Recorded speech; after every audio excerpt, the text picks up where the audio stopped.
জাপানের সঙ্গে অর্থনৈতিক অংশীদারিত্ব চুক্তি বা ইপিএ সই করবে বাংলাদেশ। এর আওতায় বাংলাদেশের ৭,৩৭৯টি পণ্য জাপানের বাজারে শুল্কমুক্ত প্রবেশাধিকার পাবে। চুক্তির আওতায় শুরুতে বাংলাদেশের বাজারে ১,০৩৯টি জাপানি পণ্য শুল্কমুক্ত প্রবেশাধিকার পাবে।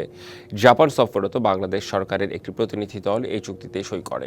চুক্তির আওতায় পরে পর্যায়ক্রমে ৬ থেকে ৮ বছরে ধাপে ধাপে আরও ২,৭০২টি জাপানি পণ্য শুল্কমুক্ত তালিকায় যুক্ত হওয়ার কথা রয়েছে।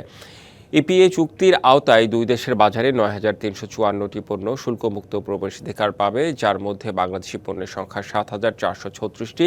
শুল্কমুক্ত তালিকায় আমদানি করা জাপানি গাড়ি থাকছে না।